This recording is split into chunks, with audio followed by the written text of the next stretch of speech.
I never wanted to work with professional athletes. That was never a goal of mine. But when I started to get in a position to apply the science that I was learning, again, master's degree in sports science and then a PhD in psychology with a specialization in sport, when I started getting in the position to be able to actually help people, I just wanted to work with people that were, I wasn't very healthy as a 20, 30-year-old, like as obsessed as I was about unlocking. And I didn't care what they did, but come to find out, the kind of radically obsessed to get better are those that have fundamentally committed their life efforts to getting better. And those are athletes and artists, entrepreneurs sometimes, but not so much.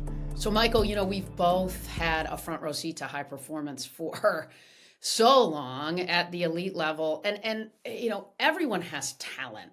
And so at some level it becomes, what do you do with the margins, right? And so much of that is mental. I'm curious, at what point did you start focusing your work in that space, the mental space in particular, as it relates to high pressure environments, which I know you work with people in those circumstances deeply. So I'd love to know. Well, the origin story is, it started when I was younger, and I think you'll get a chuckle out of this, is because I was a good little athlete. It was surfing was my sport of choice, and I could do it in free surfing when there was quote unquote no pressure from the beach. It was only the connection with the wave that was required. But as soon as people showed up on the beach on competition day for judges and those friends and family, I was a disaster, Molly. Like, I was this 15-year-old kid that I could do the thing, but not on the day I needed to do it to get a score. And it was up in my head, and I'll never forget it. It was perfect conditions. It was about a foot overhead, local break. I was a 15-year-old kid surfing against a 26-year-old, let's say. In my mind, that's how old he was. And he paddles by me, and he says, Gervais, I surf with you all the time. I know what you can do. You got to just stop worrying about all the things that could go wrong. I sat there for a moment, and I thought, my God, how does he know what's in my head? Because that's all I was, I wasn't thinking about the next wave and how I was going to drop in and turn and da. None of the productive type of thoughts. It was all fear-based, and it was like a worry, and it was very unproductive. It was a very cloudy feeling. And I think you and probably your whole community would recognize that anxiousness that can come. And so that I didn't know at the time that was a lightning bolt moment for me, but it was. And it set me down this path because it was, at that time I said, wait, hold on. It's not my body. It's not my technical skills. Like, it is my mind. What is this thing? And how do I let that happen? So I just started reading and having conversations with people that were able to compete really well. And they too, this is now a 15-year-old kid asking. Yeah, that's what I was about ready to go. Wait, you're 15, man. Yeah, but it was so bad. Like, yeah. Okay. I don't think age matters when it's bad. And okay, so this leads to another point, but it was so bad for me that I had to sort it out, or I had to leave. I had to not do that sport because it sucked. Thinking that, like, knowing that you can do it, but not when people are watching, not when there was a score or some sort of artificial consequence. And so as a 15-year-old, I was asking, and they're like, yeah, they're looking at me like, yeah, mental part of the game is important. I go, well, what do you do? I said, well, I don't know, like, when I get too nervous, I breathe, and like I see myself being good later. And I'm like, oh, these are great. Come to find out, it was just the beginnings of this scientific inquiry, the scientific discipline called sports psychology. So traditional psychology is the study of dysfunction, disorder, kind of those hard parts of the human experience. And that is actually, I am a classically trained psychologist now. So, but at that time, I wasn't interested in that. I was interested in, like, how do the best do it? And all I had access to was the best in my local area. And then I found, once I tripped my way into college, will be nice, and say that there was this sub-discipline of the psychology of excellence. And I said, I'm at home. That's what I need to figure out. And so, long journey, 30 plus years from that point, I'm now 50, that psychology of excellence to me just means like this ability to be at home with yourself, wherever you are, independent of the conditions, independent of the requirements of the moment. You have a sense of being at home with yourself. I didn't realize that so many people wanted that too. And so therein lies what I've been doing for the last, I don't know, 20 some years, is helping the best in the world do their thing a little bit better by opening the aperture of their potential, by strengthening and training their mind. And Wow. the mental part of the game is so important. And I'm like, I love every day what I get to do. Period. Yeah. What a blessing. Well, you've helped so many. You've helped corporations, elite athletes. It's got to be rewarding and such meaningful work. What is it about it that makes it so meaningful, makes it so rewarding at some level? Well, I think I'm a bit of a junkie for, okay, so I never wanted to work with professional athletes. That was never a goal of mine. But when I started to get in a position to apply the science that I was learning, again, master's degree in sports science and then a PhD in psychology with a specialization in sport, when I started getting in the position to be able to actually help people, I just wanted to work with people that were, I don't know, I wasn't very healthy as a 20, 30-year-old, like as obsessed as I was about unlocking.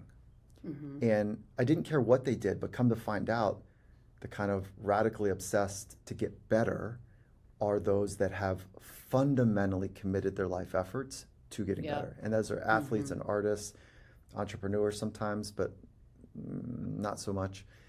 And so I just found myself like those were the people that I resonated with. And then I'm a bit of a junkie for like when the unlock happens, I feel like I get a moment like, oh my, I can't wait to see what you do with this. And so that was the origins. And then I'll tell you a story if I can. I love it. I love This stories. is just last weekend. Okay, good, me too. This was just last weekend. We had the 10-year reunion for the Super Bowl winning team, the Seattle Seahawks. We won the Super Bowl in 2013. And so we just had the 10-year reunion. And I was with the team for 9 seasons. And so when you're doing work with people and they're in the throes of the amphitheater, you can tell when it's honest work and it's good work and it's working. You know, you can tell, but you don't get a feeling of what it means to them until later. So this was the moment later. Sure. Molly, like it was so overwhelming. I had to leave it was 3 days. It was the first party. I had to leave the party early. It was so overwhelming because there was nearly a lineup where wives were coming up and like, oh, I know you. And my eyes are like, what do you mean? It's like, he talks about you all the time. Like, I don't know if he's told you, but like the things you guys worked on and how like he got free. Like the reason we have our lifestyles because the third contract, and he squarely says, you know, it's based on the work you guys did. Wow. And so our family legacy is different. And you know, he didn't fall into depression, which is where he was heading, or he didn't let anxiety run his show. So this idea of like, it takes time sometimes to really understand it, I think is cool. I'm just in the throes of that right now. So, yeah. How rewarding Oh, to yeah. I mean, how rewarding, because you've changed, to your point, their lives and the lives of their families. And it sounds like it was a line of people saying, hey, man, thank you. And I did not know it. On the way to the hotel, so I live in Los Angeles, and so I flew up to Seattle for the reunion. And on the way to the hotel, I called my wife, and I said, what am I doing? Like, what am I going back to celebrate this for? You know, I'm wrestling so many alligators in my life. Like, it was a bit of a luxury to kind of pop out of. And so she just, you know, she's a wise woman, and she said, just soak it up, see what happens. And yeah, so I'm really glad that I paused for a bit to reflect and reconnect. It was wonderful. I hope everyone gets those types of moments in their life. Yeah, they're important. Yeah. I mean, they're important. And I think when you're a curious person, when you're driven, when you are interested in high performance, you don't really spend a lot of time in the rearview mirror. right? And that's probably why that was weird for you, because you probably don't look back much. So good for you for doing that. That's cool. It was cool.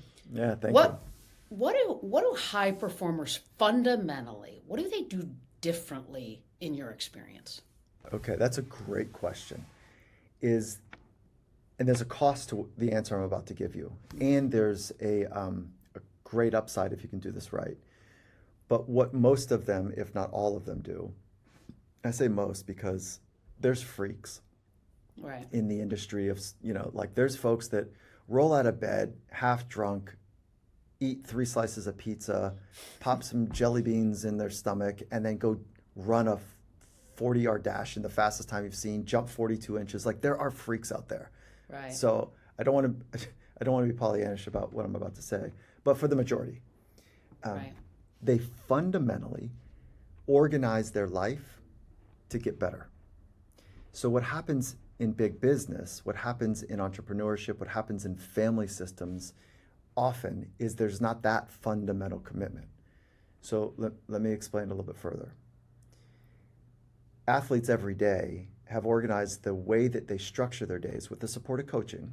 And remind you, the coaching that is happening in sport is there's internal coaching that's happening all the time. So you're listening to your body as a feedback mechanism. Your Sure. peers are watching. The people that know what's up, they're watching, and they'll have something to say if you're not bringing the standard, or if you're just not getting it. And then you've got coaches who are responsible for helping build you and cut you, cut you from the team if it's not good enough. And the design of every day is to get right to the messy edge where you're not very good. So Right. because the messy edge is where adaptation takes place. It's where honest growth takes place. And it's so difficult and so hard because when you're on the messy edge in a public environment, by definition, you're not good there. And so what we want to do so desperately, all of us, we want to be seen favorably by others. We'll get into that hopefully in a little bit Yeah, because absolutely. it is Bobo. it is a grounding. Yeah, FOPO is it. It is a grounding mechanism for us to be accepted by others. And what the greats do is they push way out to the messy edge. They recognize that they're not going to be good there, but that's where the gold dust is. That's where the indicators of what could be are. That's where the information about what I need to get better at lies. It's not intellectual. It's psychological, it's physiological, it's emotional, and it needs to be at that messy edge to get that honest information. And so that's what they do. And most of us, we're exhausted because we're playing a different game. They're tired for a different reason. They're tired because of the expenditure that they have at that edge. They must require great recovery. And so they've got this daily practice of high stress, high recovery. And what most of us go through life is the different game is we're spending most of our time to look good. Social impression is really important in the living room. It's really important in boardrooms and meeting rooms and hallways and certainly on social media and blah, blah, blah. So, but that is exhausting. That is a tiring way to go through life, and we don't properly hit in any kind of sophisticated way, for the most of us, proper recovery. So we've got this low hum, high anxiety, high stress experience, and this, let's just call it really average, below average daily recovery, where, well, I mean, it's crazy making that we're even having a conversation about the importance of sleep still. I know. And so, like, there's nobody in Yeah. your community that doesn't go, oh, yeah, I know, 7 to 9 hours, I know. Yeah. And then you say, what are you doing about it? And they go, oh, it's hard now. It's Yeah. like, yeah, it's hard for me too. Yeah. Molly, I got to compete my ass off every day Sure. to try to get what's optimal for me is like 7.2 to 7.8 hours of sleep. Yeah. If I get in that strike zone, I'm pretty good. Yeah. And I got to compete. I can tell you all the ways I work to get the proper sleep, but there's a gap between knowledge and doing it. And Totally. that's what makes Totally. the greats so good is they understand it. They get to the messy edge. They learn. Their pride is not as fragile as you think. because they're willing to be vulnerable. They're willing to be coached publicly. Yeah. They're hungry for unlocking because they have something more important than looking good.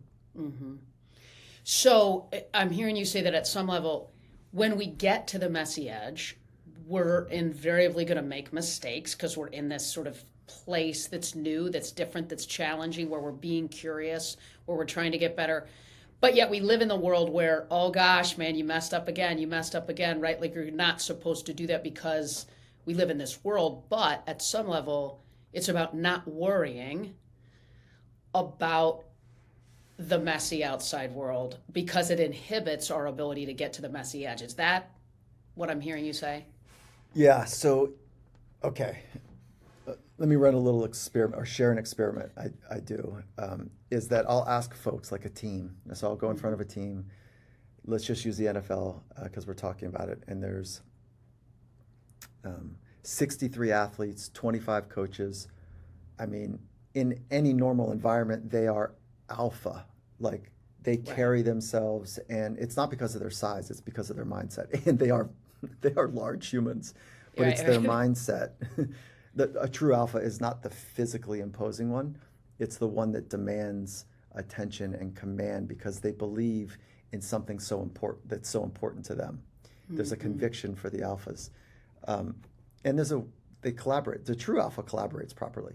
They're not the ones that kind of bang their chest on, or bangs their fist on their chest and say, follow me. Like those people scare us. We don't really want to follow them. Okay. Anyways, I'm getting distracted. So I'm in front of a room, and if this is a switched on room of high performing athletes that really want to do something special, when I ask the question, I say, who here wants to be their best? Everyone raises their hand. Who wants to have a good life, like where it's amazing, you've got flourishing and fulfillment, and you're performing at your upper level, and you're really going for it, which means you're going to have some scar tissues. You're going to be in that vulnerable space, but that's required. They all raise their hand. And I ask those same questions into, let's say, an audience of 500,000 people in a more of a corporate setting. They all raise their hand too. Okay, and it would be weird if some person in your community didn't wait. Okay, now let's go back to the locker room for a minute.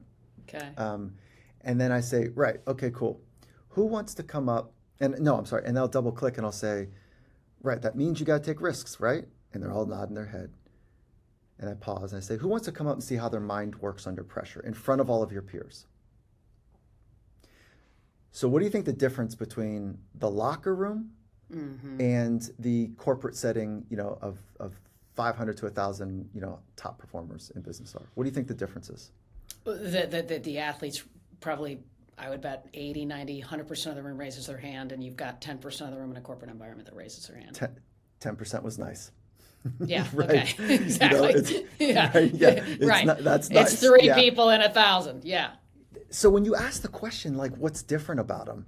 This is when I say fundamental. Like, I'm not mincing my words there. They fundamentally committed. So when the opportunity presents to be uncomfortable, to be vulnerable in something they care about, okay, they step into that high heat moment.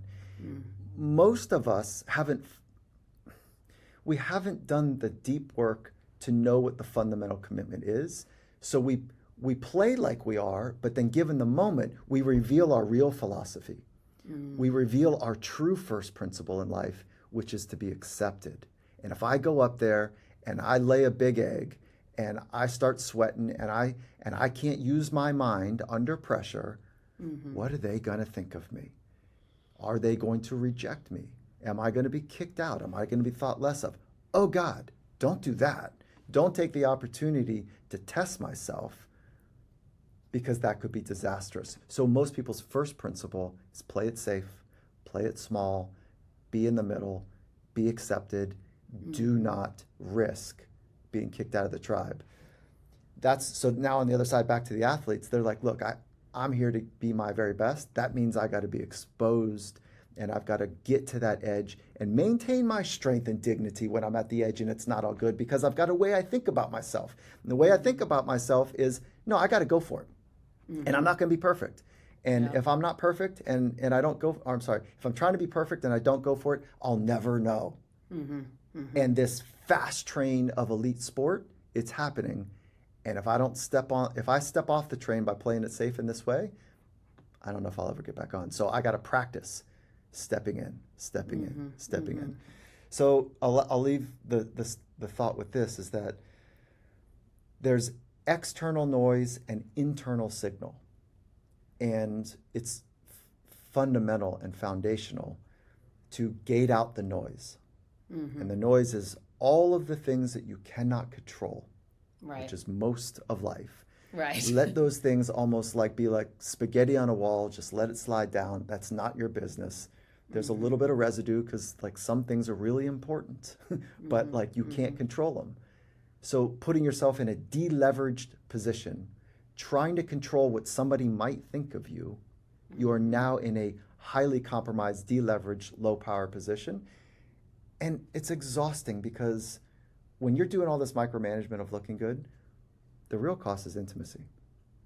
The real cost is people see that you're faking it. They don't, that's not trustworthy. You know, imagine if your spouse or partner or loved one, if I thought my wife was always just presenting to be good and didn't allow herself to be herself, that's not a real relationship. And so I need to be nobody does it alone. This life that is riddled with incredible potential, your potential, my potential, nobody does the extraordinary alone. We need each other. Yeah. And if we're playing a game to look good and not be a great teammate, we end up being on a pretty weak little small boat by ourselves. Whereas you need at least 2-3 people in your life that are I see you, I get you, I got your back no matter what. Yeah. And come on, let's go do this thing. I used to always tell my oh, go ahead. I'm sorry. No, please, no. No, I used to always tell my athletes, and everyone in this world, to your point, I think needs people around them like that you just suggested, but also people that need nothing from you. And that's hard to do, as you know, with athletes, to surround themselves with a few people that need nothing from them, but for them to be the best version of themselves. And what's so sad is so often it's very hard for them to find those people. And it was always important to me to play that role in their life, because sadly, sometimes their family, their spouses don't play that role. How about that, right, Molly? That sometimes the people that promote us staying small and kind of stuck sometimes are the ones closest to us, because if we exponentially change and we want to move from one gender to the next, we want to go from a Honda to a Rolls. We want to go from this neighborhood to that neighborhood. We want to go from this team to the all-star team. Sometimes those folks, they don't want us there because it'll make them feel bad. And look, I love my family. There are some family members that have a hard time with some of the other family members that are kind, ambitious, principle-based. So they're doing it what I would say kind of in the quote-unquote right way. But there's a reflection that takes place to others that are, let's say, kind, but more scared. It's hard. Yeah. It's really hard. And look, I was so looking forward to this conversation because in some respects, you and I both have had unique relationships with some of the best in the world, and we are not their friends. We are paid business partners, or sometimes, so it's different. And so it might feel that way to them, but it's not family. And it drives me crazy when people say, all right, here we're family. I might be offending you, I don't know. But No, yeah. It's not, you don't fire your family. You don't fire your mom. Right. You might not want to be around somebody, if they're stealing from you, or yeah. condescending to you, but you don't fire them. And in sport and in business, there's an invisible handshake. And this is why I think this concept of being afraid of people's opinions is so pervasive because there's an invisible handshake and we don't talk about it. And that invisible handshake in business and sport is you're one of us as long as you perform. As long as you can do the tricks that I think are important, you can stay here. As long as you're on time with your reports, as long as you're catching enough balls, you can stay here. But don't be confused. There'll be a moment when this will be too fast for you. You won't be able to keep up. And if we don't address that invisible handshake, it's a very slippery, dangerous path. And I'll tell you what that path looks like is in business, people start to hold on, they play it more safe, and they fall into that, they slide into the on-ramp of FOPO, fear of people's opinions, and they outsource am I okay to the micro expressions of others. They worry excessively so. FOPO is like this filter that influences your thoughts and your words and your actions to just not blow it in the eyes of others. But it costs you mightily, both on the energy system because it's so draining and the feeling of being true and honest with your own thoughts and words, with your own ideas. And then in the sport world, what ends up happening is that they grind, just like in the business world. But in the business world, like there's a little bit better savvy about how to spend your money and how to save your money. Right. Sometimes we even give them a retirement fund. Right. But in sport, it's grind, and 87% at the end of it are broke. I know. Within 2 years of retiring, you know the number. 87 are broke. Yep. And in part, to your point, they don't have the people around them that need nothing from them but to ensure that they live the best version of their life. They want to go to the country club and talk about how they just got on a plane and went to somebody's boat in Miami and whatever else, right? Versus truly and authentically. Yeah, it's funny. Yeah. I speak a lot. We talked about that, and oftentimes financial advisors in a room will say, there's always a few at the end that'll come up and say, I've always wanted to work with athletes. And I always say, that's awesome. Why? Because they make a lot of money, often fairly quickly, and then they don't. And often, 87% of the time, they don't have much at all left at the end. Wouldn't you rather go get like an entrepreneur or a rising business executive? Like, why do you want to have athletes? Yeah, like a rising business, whatever, or kind of a, solid manager or leader, they've got 30 years. Yeah. Athletes, the NFL stands for not for long. Right. So it's like it's like 2.6 years. That's how long. Sure. And they don't make what people think. Right. Well, and to me, I often will say, it's about if you really want to help protect their wealth, what they make in 2.5 years, to your point, that most people make in an entire lifetime, or for the guys that are fortunate, they're there for 10 years or 13 years, very rare.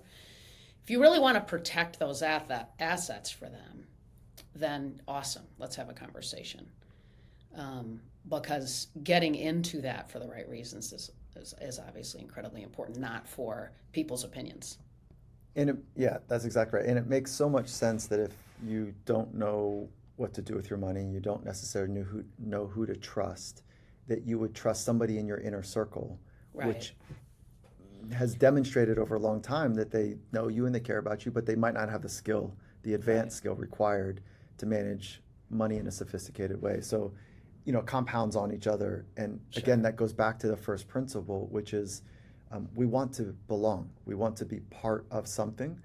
And that behavior makes great sense when you look at it from an anatomy and a brain perspective, as well as a social construct.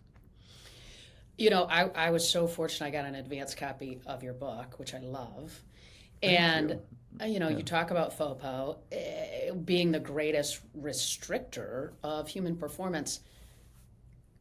You shared a little bit about how you gained clarity on that relative to getting to the edge in the FOPO piece. Is there more there as it relates to how you got clear on this? Yeah, so that lightning bolt moment when I was talking about from surfing was to just go down the path of psychology. And then again, it was like a year later. A lot happened for me when I was 15 or 16. So it was like weeks into me getting my driver's license. And I saved up and I got this, Mazda B2000 truck. And it was like, I don't know, a couple grand. And I was so happy. I did all the odd jobs to save up for a truck. And I got my surfboard in the back. I'm driving down the street. And there's a car that's passing me, going a little bit faster than me in the same direction. And I recognize, I'm on high alert. I'm only been driving for a month, right? Right. And I can feel the car, and I sense the car driving, on my left-hand side. And I did this weirdest thing, Molly, is I grabbed the steering wheel, and I leaned to look cool. Right. And I thought to myself, I wonder what they're going to think of me in my new car. And I was 16, and I looked over. They weren't looking at me, and I thought, what am I doing? What am I doing? Why did I just play this stupid little game? Mm-hmm. And I didn't realize that was like the beginnings of me noticing that I was doing that a lot. Mm-hmm. I was attending to wanting to look cool and good, and like, rather than be comfortably doing or deeply focused on the thing that mattered. It could have been music on the radio, or it could have been just what a good beginner driver should do is 10 and 2 and just drive, Right. But so I was more interested in like what they were thinking. And so that was the beginnings of me. And I was so embarrassed by it because there's such weakness to that. Mm-hmm. So I kept it quiet. I kept it private. It was like this pent up anxiety that I experienced as a young person. And then when I started to spend time with elite athletes and coaches, sport coaches, they had it too. And then I wrote an article about it 2 years ago, and I submitted to HBR, and 12 months later, HBR called and said, hey, Mike, you were the #1 downloaded article on HBR. Let's do a book. So I spent 2 years in the laboratory, like, to take an article to a book, and so that's what the book is about, is this. Mm-hmm. The first rule of mastery is to work from the inside out. And when you do that, you end up stopping this excessive worry about what they might be thinking of you. Mm-hmm. And, so we came up with that fun term, FOPO, for people's opinions. And tell me if this resonates, like checking your phone so that you appear busy or in demand. FOPO shows up when you're staying to work late because maybe your supervisor's still around, or laughing at a joke you don't find funny, or pretending that you know the lyrics to a song or a movie that everyone's talking about, but you've forgotten and you don't want to look old or out of the fray, or staying in a job because others think it's prestigious. It's like the golden handcuffs, or avoiding a reunion because you haven't achieved as much as some of your peers or what you were expected to do, or pretending to drink at a party you don't want to drink, but pretending to not be the oddball out, or, like hiding your age, in an industry that prizes youth. Like, those are all, can you relate to any of those? Yeah, absolutely. For me, Mike, the world thought I was crazy to step away from being a sports agent. I had a lot of success. Had unbelievable relationships with my guys. All those things. But what I found was I really found power in sharing my stories and experiences with some of the best athletes in the world, with business people, and it was helping them. And I think, to your point earlier about how we as human beings need relationships, I think in part, and I've heard you talk about this, it's relationships that we can pour into. At some level, I think all of our purpose isn't about us. It's about how we can make others better, to your point about relationships. And I think I began to sort of unlock and realize, okay, I can go to my grave and have negotiated $1 billion or $2 billion and made a lot of money for a lot of different guys. But is that the legacy I want to leave? Or could I leave a different legacy by pouring into lots and lots of people from stage, on my other ways, books, etc.? And people thought I was crazy. But the truth is, I wish I would have done it sooner. Mm-hmm. Because I followed my purpose, my core values, my philosophy, which I've heard you talk about. But I share that because, yes, I completely can relate to it. And especially the little insidious one, like FOPO starts in your closet. which is like, Mm-hmm. what am I going to wear? And then it's like, well, what will Johnny think of, or what will Susie think when I walk into the room with this? And when those types of things are pervasive, it's just this energy suck. And Yeah. so that's really what this book is about. There's a better way to do it, and Yeah. best in the world have showed me, and science. Everything I do is grounded in science, and so there's good science to back up the recommendations on how to free yourself from it. Mm-hmm. So powerful. Where does it stem from? Well, okay, so our ancestors gave us a gift, and part of that gift is that we have this brain that has figured out how to pass on the learnings to the next generation, and those learnings, in the most part, are to optimize ourselves for survival. So we are highly skilled at scanning the world around us for the smallest of threats, and then, without even thinking about it, mobilizing our body to fight, to flee, to freeze, sometimes even submit, which in business that happens more than we think. And so, our great-great-great-grandparents figured out how to wrestle with saber-toothed tigers or wildebeests, and they sorted out the dark ages. Like we survived it. We're here. And there's another thing that they sorted out, which is it was a near death sentence that if we were to be rejected from the tribe, if we're ostracized for low performance or doing something unbecoming, that it was too much to be able to hunt and gather and forage and build a fire and build shelter and protect our children and potentially fight hostile humans or animals. That was a death sentence. So we needed to be part of the pack and the tribe, and part of the way that we stay tuned is through performing properly. So that's why many of us have this identity that is related around performance, because our brain is running the show.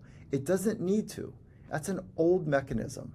So if you think about the brain as the tissue in your skull, and then you think about your mind as the programming that runs that tissue. It's oversimplified, I know, but I love it. the Thank mind you for is the that. software. Yeah, the mind is the software, the brain is the hardware.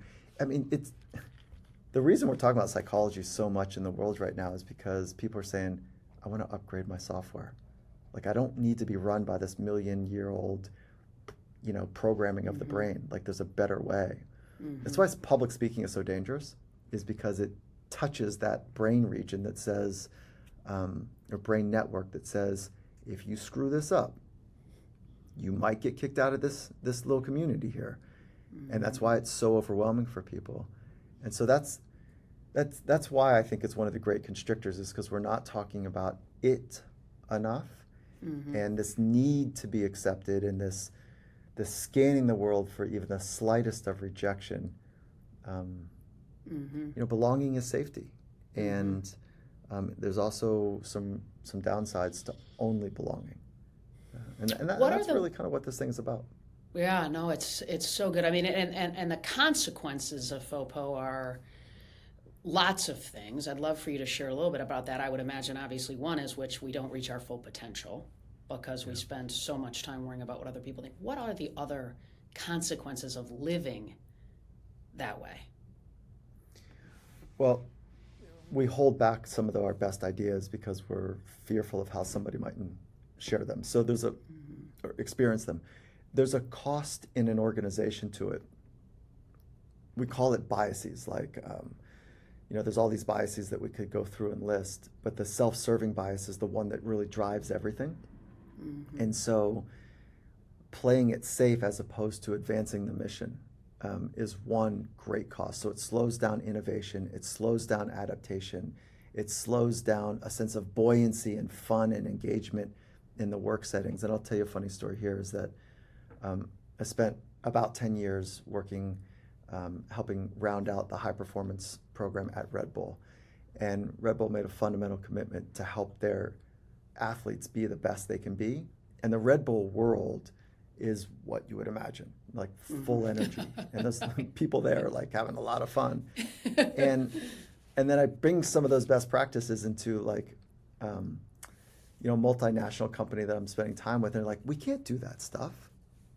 I go, wait, hold on a minute. You can create any culture you want. You're choosing to have one that has language like this, like continuous improvement. Honesty. You're using that language where Red Bull is a multinational organization, billions of revenue, and they are using language like, don't take yourself so effing seriously. Have fun at the edge. Pick someone up when they're too tired. Like, they just got different ways that they use some of their language, and I'm not exactly squaring up what Red Bull says. Sure, but it's real. But you can put funk on anything. Yeah. Just because you've got Wall Street looking at you, you do not need to use language that is as square and rigid as it comes. So, sure. And then, and plus, like, inside of multinationals, like, let's say we're 3 levels down and we've got our little org, and either we're a team member or we're a leader of, say, 50 people, we can get a subculture together that lines up with the larger value structure of the organization, but has our own little, jazz on it. You can do that. Sure. And so what ends up happening is we think that we're supposed to be a certain way rather than working from the inside out and being authentically in any environment. And so the second thing so there's a cost to innovation and creativity and that buoyancy and fun in life, but what's underneath that as well is that it's just literally exhausting. It is right. exhausting to try to manage this thing. Yeah. The excessive scanning for approval and reading micro language and trying to interpret what they might mean or not mean, and picking up all the little micro expressions and what does that silence mean? And did you notice that I didn't hear back? And am I being excluded? Why won't people pull me in? What's wrong with our organization that, like, I'm not upstream on it? These are the things I hear inside of organizations. And we made a commitment at the Seattle Seahawks when we made the Super Bowl run, which is we want to be as distraction-free as we can so we can focus on what matters most, which is our relationships. Relationship with self, relationship with others. So we were not an organization grounded on winning. Matter of fact, we only talked about winning once. We talked about being developmentally minded, relationship-based and developmentally minded to become our very best together, period. That was our mission. And it's harder than it sounds. And when I shared that approach with Microsoft and the CEO of Microsoft, Satya Nadella, and he goes, this was like 5 weeks into his job, and he says, as a CEO, and he says, let's see if we can get some of that here. And so the mandate for our company is to scale best practices across 200,000 people at Microsoft to train their mind so they can be their very best to deeply support the purpose of Microsoft, which beautifully so is to help people achieve more across the planet. And, obviously using their technology, which is cool, so that there's such an unlock waiting. And sport is about 15 years ahead of business when it comes to unlocking potential. 15 years, wow. Yeah, about 15 years. Wow. I know. That's interesting. Well, think about it this way oh, sorry, go ahead. Go ahead. Go ahead. Let me add this. Think about it this way, is that you'll recognize this, is that 15 years ago, we started to include at the main table, if you will, of sport, where the head coach and assistant coach and position coaches, strength and conditioning coaches were at that table. Now we've got the sports scientist that's at that table. And the sports scientist is essentially the person that is responsible for the internal capabilities for everyone in the organization to be their best. So no longer is a sports psychologist an external referral.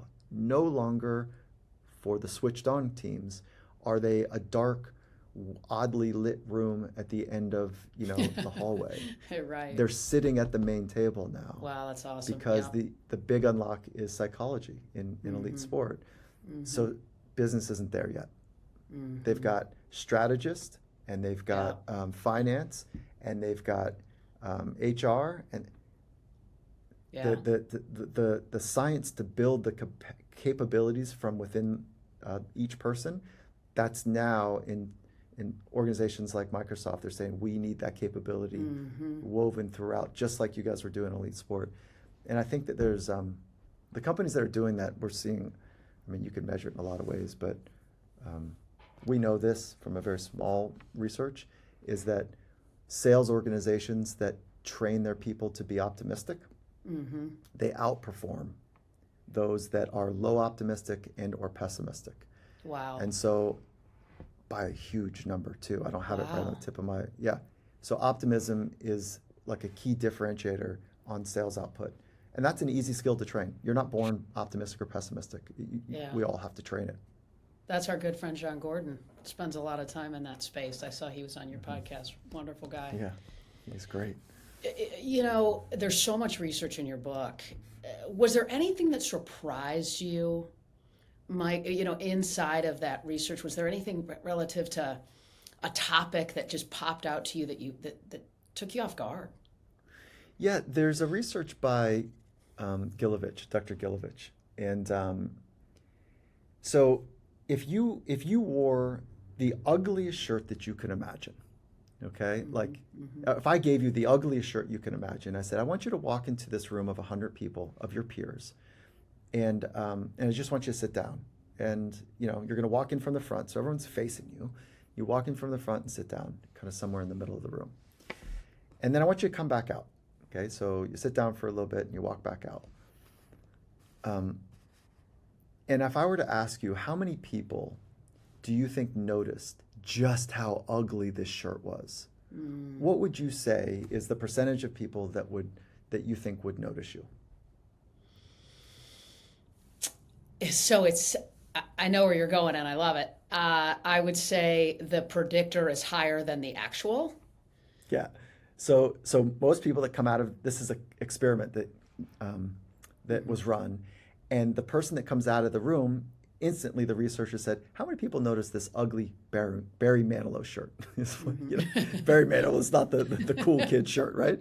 And so the people wearing the shirt, like yourself, said, oh, at least half. So 50% was the number that kept coming back. Then the researchers asked all the 100 people in the room, hey, somebody came in and was wearing a shirt that was ugly. How many of you noticed the ugly shirt? 25% noticed. So we double. Yeah. We double the estimation of of people that are actually paying attention to us.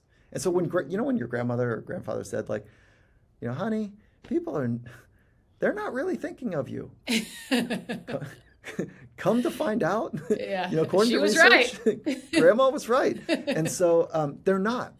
We're doubling that estimation. Yeah. And so yes, 25%, you know, 2.5 people out of 10 notice that you're wearing an ugly shirt, but nearly 8 out of 10 people don't even notice that you're wearing an ugly shirt. And you're walking in beaming and kind of sweating and nervous and fidgety and like, God, I hope they don't think I'm looking a certain way and they're going to think less of me.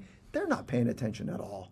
And so that's called the spotlight effect. And I just love that research. Let me give you another one. Can I give you another one, Molly? Please. Okay, so there's this other research where they took 2 milkshakes and they brought a group of people together and they said, right, this milkshake it's labeled indulgent, and it's exactly what is on the label. It's chocolate and banana. It's an indulgent shake. And people ate that, and then they measured their metabolism, and they measured ghrelin. So it's a very specific peptide, and what that does is impacts how hungry you feel. Okay, so they measured that on the indulgent milkshake, and then the same people, I think it was a couple days later, they brought them in and said, okay, now we got a different shake. It was the same color. Come to find out, it was the same exact shake, but it had a different label on it. And it said Sensi shake, as in sensible shake. And they said, this one's good for you. And so they drank it. They metabolized ghrelin, and the metabolism of the person was fundamentally different. The shake was the same. Wow. There should be no reason, according to the research controls, of why somebody would have a different experience in the way they metabolized it, but they did.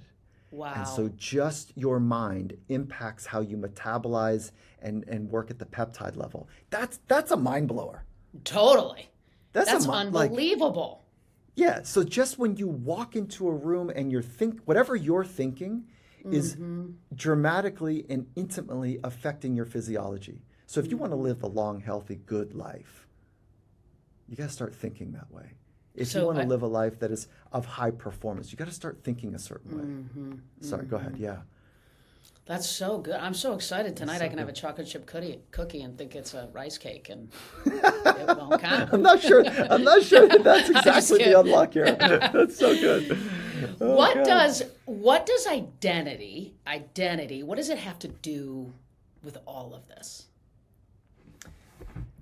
Okay. We're obsessed with performance in our culture, certainly in the West. And when you're good at something, you get attention for it. And it feels good. It feels good. When you're good at something at a young age, it's even more complicated because what we're supposed to do at ages 12 to, let's call it 22, 21 years old, is it's marked by according to developmental psychologists, it's marked by this phase of identity. Why am I forgetting the word? Hold on. Building your identity, okay, between the ages of 14 to 22, somewhere in that range. And if you get a lot of attention for how well you perform something, like an athletic thing or artistry or being charismatic, whatever, that what ends up happening is because it feels good to get the external attention, because it feels good to do that thing, we start to foreclose all of our other potential identities. And we collapse it on the way that we perform. And then we sub-collapse it on, I am an athlete. And then we collapse it one more time, even narrower, to I am a surfer or I am a baseball player, okay? And when you start to niche down and narrow down your identity, what ends up happening is when you go on the mound or you go to paint a canvas or whatever it might be, and your entire identity is fused with the thing that you do, it becomes really hard to get free. Yeah. And that's why when you feel performance anxiety in the thing that you do, the part of your brain that is responding is the part of your brain that says, this is dangerous. Because what's at stake if you miss a ball when you're in baseball, if you swing and miss, it's said to be one of the harder sports, round ball, round bat. Sure. Success is, if you hit it 3 out of 10 times, you're doing great, world class. But what happens is your whole body's lit up in the same exact way that you're about to die or could die from the saber-toothed tiger. There's no saber-tooth. There's no sniper in the third, row. There's no physical consequence that would warrant your body lighting up in that way. But our brain hasn't figured this thing out yet. It didn't know sport, okay? Yeah. But it knows when something's dangerous. And when you've said, my identity is at stake here when I'm in the batter's box, then it's just kind of too big. That's why we have sports. That's why we have sports psychologists. It's not that, when you and I sit here right now, it's not that big a deal. Right. By the way, listen, my industry is sport, right? Yeah. My industry now is sport to business, and sport is all make-believe. Right. Yep. We made up these rules, and then somehow we got lost in it. We think that it's really important. It's artificial rules. It is make-believe in so many ways, and we take it like it's the most important thing in the world. And I think for business, there's some of that too. Like, if there's a catastrophe, Molly, and the world's gonna shut down, I don't know if we need sports psychologists. I don't know if we need podcasts. We need we don't need agencies. You know what I mean? You know what we need? We need building homes. We need waste food and disposal. Water. We need agriculture. Everything else is we're so bored. We're going to create something else as an excuse for us to work together and have a living, if you will.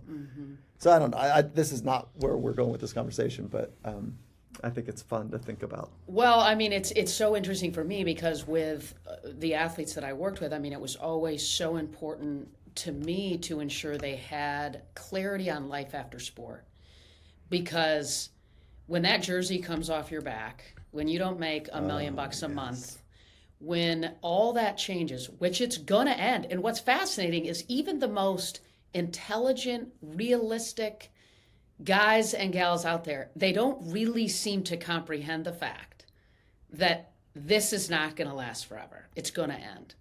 And so working toward building your identity away from that guy that throws a baseball 98 miles an hour down the middle, you've got to do that. And I think you've got to do it early. And your point about when kids are young and the praise that can happen early in their life can create that identity, that sense of reward at some level externally for that performance.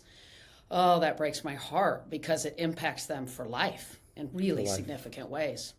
Yeah. You hinted on it. There's a better way, and it's to go from performance-based identity to purpose-driven. And so that's the arc. And my advisor in graduate school, I don't know if she ever published this research, but I knew it intimately from while she was conducting it, is that it was in the NBA, and she segmented, she offered NBA rookies the opportunity to invest in hobbies, with their time, like things they might think that they might want to do later. So a rookie comes in and says, I've always wanted to be a pilot, but, I've never had the chance to do it. And then so this was the research. So then she would set up, a little internship or a little day out with a pilot, or, here's how you get a pilot license, and we'll set up the off-season, steps for you to just begin. Okay, so it was like this idea of muse about later, and then we'll help you kind of invest in some time there when it's appropriate. And there was a group of folks that said, "Oh my God, this is amazing!" And there's a group of folks that are like, "Why would I bother? Like, are you kidding me? I'm here. I'm all in now. I'm in the show. Did you miss the memo? Yeah. This is it. This is okay." Then she measured how they performed and their experience while they were in the league, their psychological experience. The ones that invested in options for later ended up having a bit longer, I don't think it was significantly longer, but they played longer. More importantly, they played more freely while they're in the league. So the ones that chipped all in, like, I'm here, do you have a shoe deal for me? No? Okay, not interested. That they reported when they were done, I was tight because that's all I had. So I was wound up during my time. So there's an art to, like, I get when people say burn the bridges, burn the boats, go all in, no plan B. I think that's insane. I think that's not that. No. Yeah. I mean, why would we do that? Honestly, why would you do that? Because it's a forcing function for motivation? That means you don't. That's no different to me than a sport coach that says, "You don't need water, suck it up." We know better. Yeah. Yeah. We're going double days for 10 days straight. Oh, you got an ankle injury? Put some Windex on that. Tape it up. Let's go. Right. Like, are you kidding me? So this idea of burn the boats and bridges and have no plan B? No. Yeah. Because you'll make the hard, you'll stay in the grind a little bit longer. You'll get through the trough of difficult. Okay, there's better ways to do that than be desperate during your arc of growth. There are better ways to do it. And so I love having conversation with people that fundamentally believe that. And that's, I mean, you and I, we can choose our lives however we want. I just don't see that as being one that makes sense. Yeah, to me. no, I'm with you. I'm totally with you. Yeah. And we can learn to use FOPO to unlock our potential, to make us better, to unlock the best version of ourselves over time. How? Get me inside of that a little bit. It starts with knowing your first principles. To be grounded, this is a full circle now. It starts with knowing your first principles. What are the words and the phrases and the ideas to guide your thoughts, words, and actions? So what are those first principles? You got to write those down, I think. And then be very clear that those are the ones that you want to be about. And if you look at the most influential, the most dynamic, the most alive people on the planet, they tend to be heads of religion. Buddha, Confucius, Muhammad, like Lao Tzu, Mother Teresa and her right, you know, like they're either they're social leaders or religious leaders. And I'm not making any pitch here. I'm saying we know what they stood for. Gandhi, Dr. King, Martin Luther King Jr., Malcolm X, you know, I can go on and on. Like, we know what they stood for because they were about it.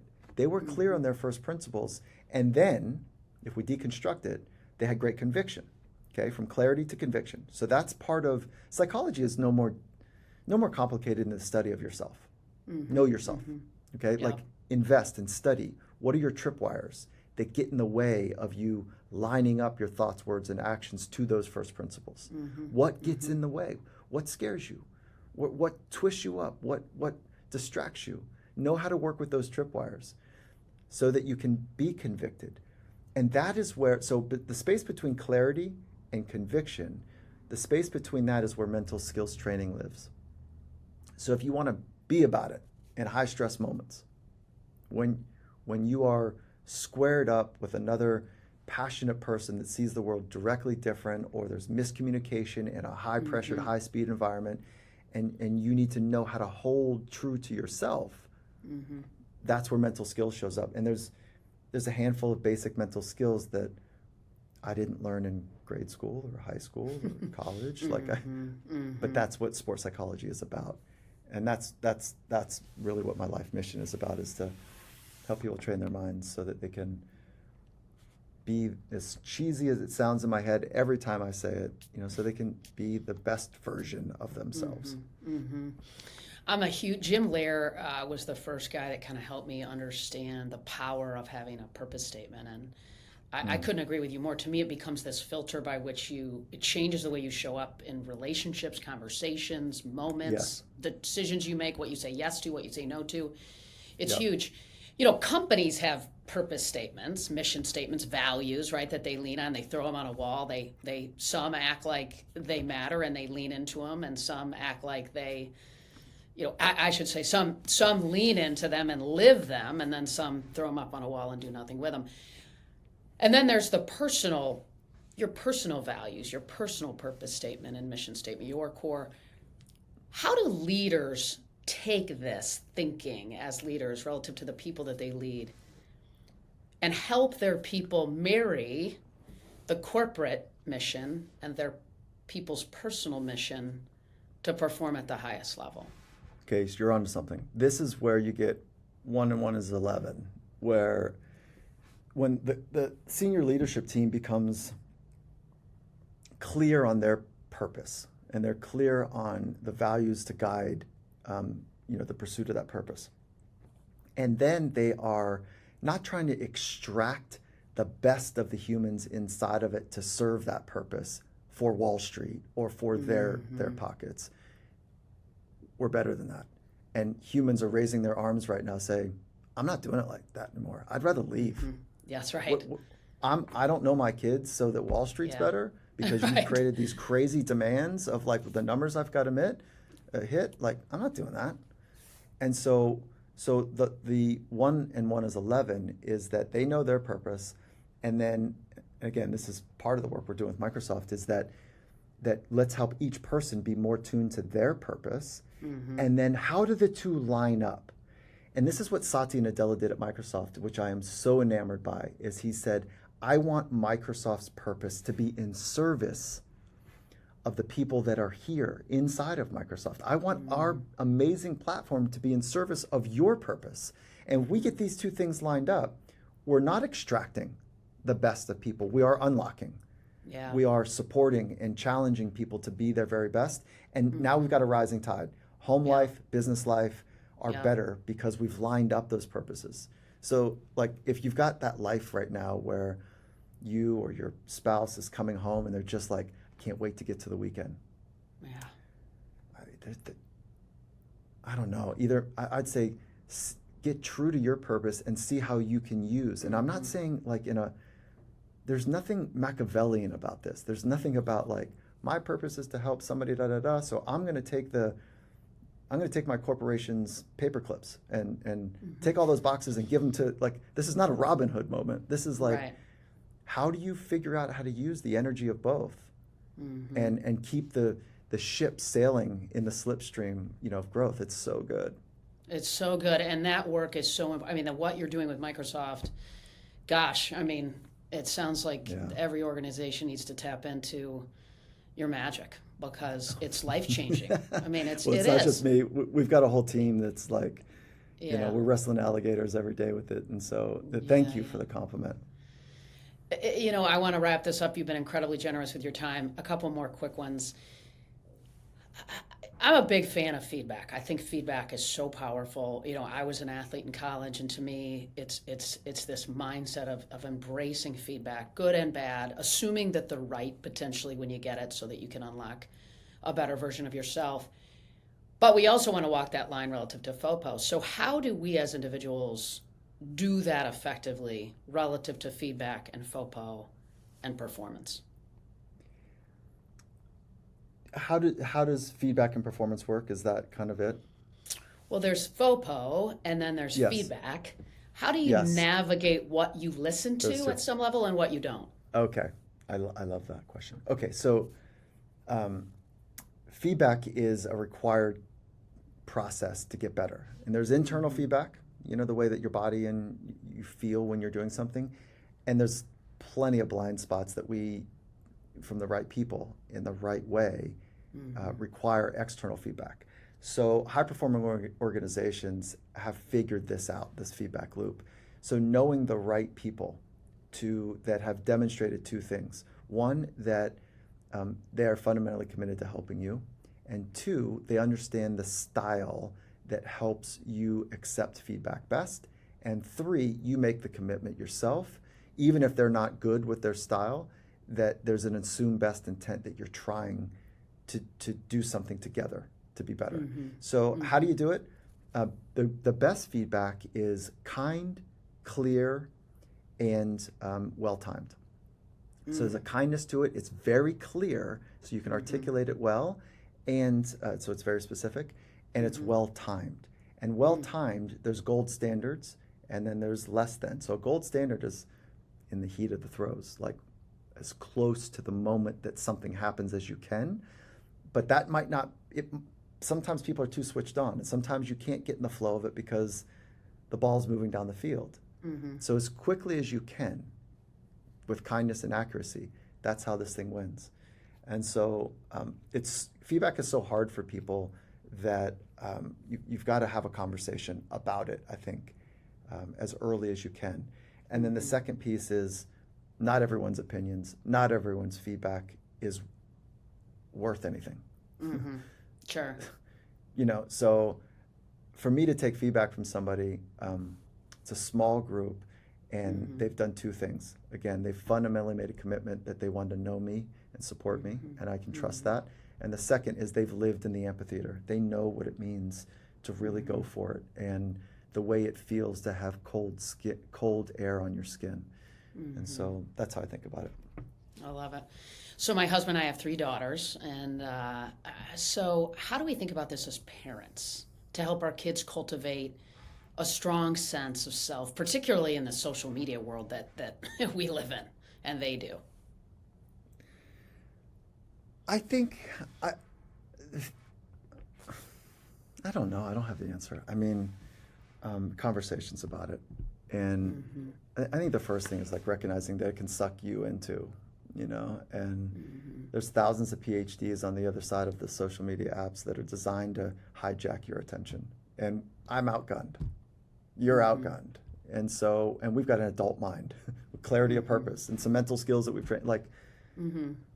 So it's just conversations. And I think more than anything, it's modeling it. And I've just delayed it. I just said no to my son until he's 15. He just turned 15.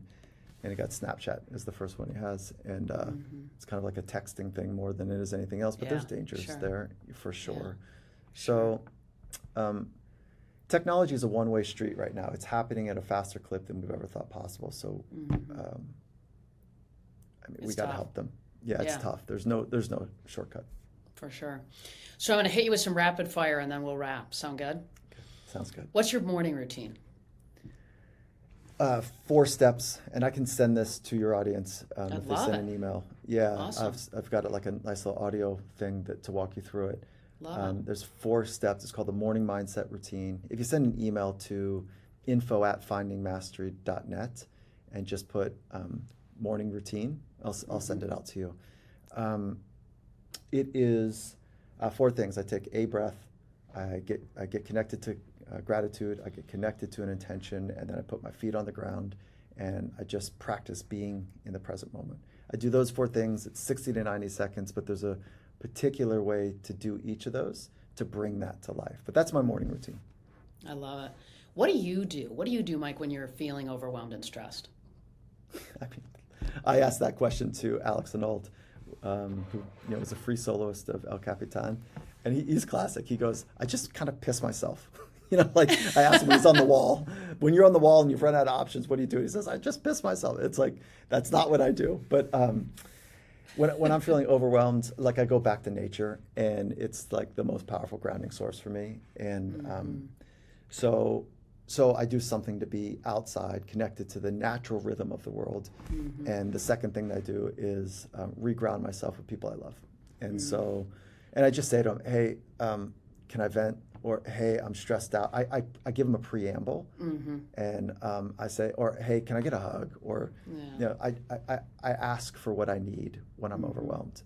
And I was just working with an executive team the other day, and the president said to the whole team, there's 4 words that I think are the most powerful words that you can move forward saying to your life. I need your help. And I just thought that was like, there's something cool to that. Yeah, that's super cool. So the show's called Game Changer. So one last question. Who or what is a game changer who inspires you and why? My mentor at a young age, he, Gary de Blasio, he spent the time to see me as you know now, a struggling 15, 16-year-old kid. And he spent time to see this anxious, irritated, punk kid. And I felt seen, and it was a game changer for me. And so it's foundationally one of the reasons I found value in psychology, is because I know the grounding feeling when somebody just holds space and they see you and they're not judging and critiquing. That is a game changer for me. And now you do it, and your team, for so many people. It's awesome. Mike, this was fun. Thank you, Molly. I really appreciate your spirit and including me in your community, so thank you. Where can people find you? Finding Mastery is the podcast. It's the best place, I think. So good. Thank you. And on social media, all of them are at Michael Gervais, and that's spelled Gervais. And the most important thing I could ask for right now is go to findingmastery.com/book, and it's where you can find all the prepackaged bundles for the first rule of mastery. Well, and I got that early copy, and man, is it good. So good. Thank you. It's good stuff. So folks, check it out. Awesome, Mike. Thanks so much. Appreciate you. Thank you.